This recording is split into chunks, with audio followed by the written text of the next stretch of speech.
it possible you to just be?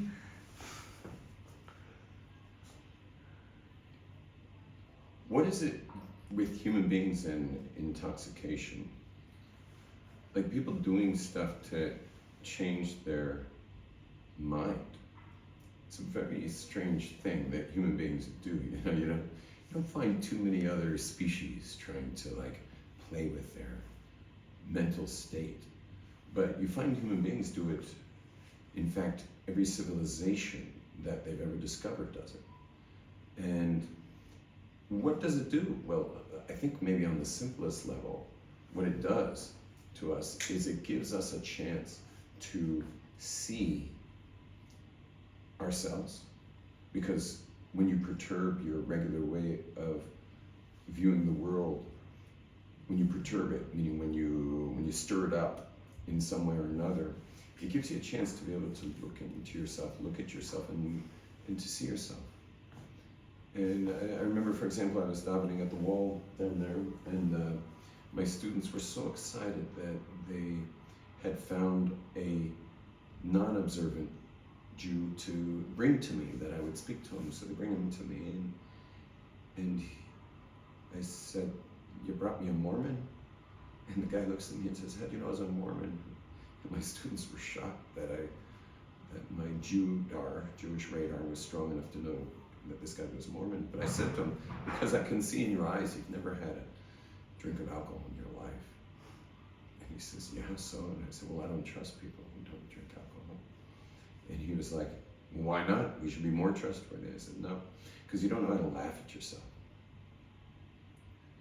You see, people who don't perturb their mental state tend to take themselves more and more seriously. You see, everything in this world is order and chaos. Everything's order and chaos. So for example, like, hopefully you understood what I said till now, that would be order, but you don't know where I'm going with this, which would be chaos. So knowledge is order and chaos. And lanes on the road are order, and swerving is chaos. If you want to build a business, well, you better be willing to take some risks, chaos, in order to create a new order, wealth. Everything works in order and chaos.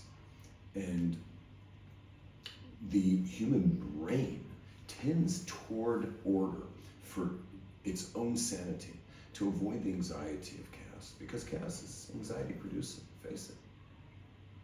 And so what we do in order to maintain our own sense of self is we tend towards order.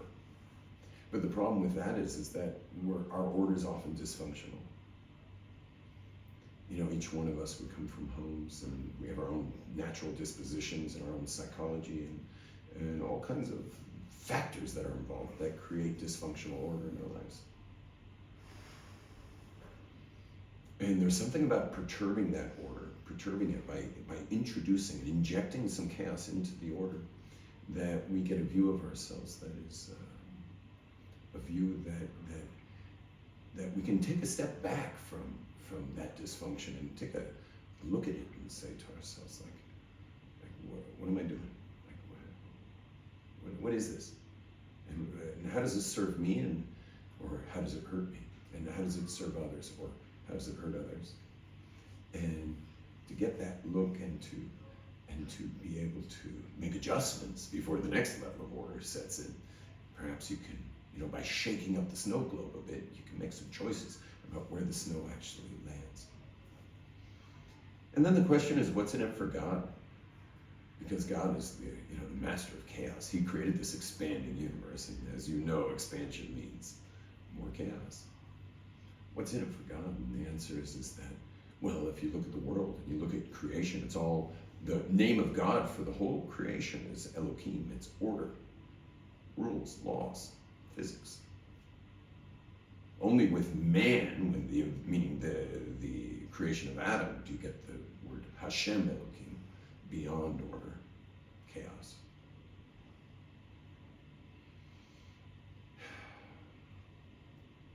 Hashem creates this world through this relationship of chaos and order. And he challenges all of us to be able to go into the chaos. These are very chaotic times, actually. If you're watching this video right now, you're probably seeing the world in chaos. But it gives birth to order. What could be more chaotic than a birth? There's just so many variables, and there's so much doubt, and we don't know what's going to happen, and it's a life and death. But what comes from that is the birth of a child. In this case, the birth of Mashiach.